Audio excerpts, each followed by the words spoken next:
ఈరోజు సాయంత్రం 4:30 ప్రాంతంలో మన మైలార్దేవపల్లి పోలీస్ స్టేషన్ లిమిట్స్లో టీఎన్జిఓస్ కాలనీలోని పయనీర్ స్కూల్ హై స్కూల్ సంబంధించి స్కూల్ బస్సులో స్టూడెంట్స్ని ఎక్కిస్తుండగా ప్రమాదవశాత్తు అది రివర్స్లో వెనుక స్లోప్ ఉండడం వల్ల రోడ్డు అది వెనుకకు రివర్స్లో వెళ్ళి ముందున్నటువంటి కారుని తగిలి బస్సు బోల్తపడడం జరిగింది. అందులో సుమారు ఒక 9 మెంబర్స్ స్టూడెంట్స్కి సింపుల్ ఇంజరీస్ అయ్యాయి. లక్కీలీ ఎలాంటి మేజర్ ఇంజరీస్ ఏం లేవు. వాళ్ళను immediate hospital Lakshmi hospital shift చేయడం జరిగింది. బస్సెస్ అదంతా రిమూవ్ చేయడం జరిగింది. ప్లస్ ఇంకోటి ఏంటంటే ఇప్పుడు దాని తాలూకా ఫిట్నెస్ అవన్నీ కూడా మేము ఇన్వెస్టిగేషన్ చేస్తున్నాం. దాని మీద డ్రైవర్ నెగ్లిజెన్సీ అండ్ ఎవరెవరి పార్ట్ ఎంత ఉందో వాళ్ళందరి మీద చర్య తీసుకోవడం జరుగుతుంది.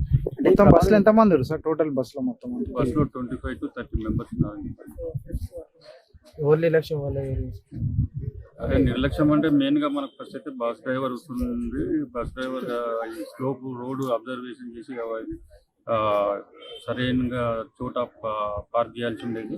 అలా జరగకుండా మరియు హ్యాండ్ బ్రేక్ అవన్నీ చెక్ చేసుకోవాల్సి ఉంటుండే.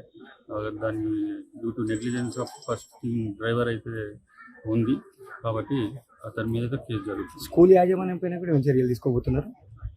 వాళ్ళ పార్ట్ ఆఫ్ నెగ్లిజెన్స్ కూడా ఉంటే ఖచ్చితంగా యాక్షన్ తీసుకునే పరిస్థితి జరుగుతుంది. ప్లస్ ఇంకా బస్ కూడా ఫిట్నెస్ అవన్నీ కూడా వెరిఫై చేస్తాం. పార్కింగ్ ప్లేస్ కరెక్ట్ లేదు కదా సార్?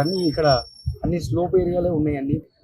అదే దాని గురించి కూడా చర్చించి స్కూల్ యాజమాన్యంతో ఆ పార్కింగ్ ప్లస్ స్టూడెంట్స్ని షిఫ్ట్ చేసి సేఫ్ ప్లేస్లోకి అక్కడ ఎక్కించుకోవడమా ఎలాంటి ప్రికాషన్స్ ప్లస్ వాళ్ళతో మీటింగ్ జరిపి పేరెంట్స్ కూడా మీటింగ్ జరిపి అవన్నీ చర్యలు తీసుకోవాలి. ఎలాంటి ప్రాణహాని ఏం లేదు. అందరికి సింపుల్ అని చెప్తాను. Thank you sir. Thank you.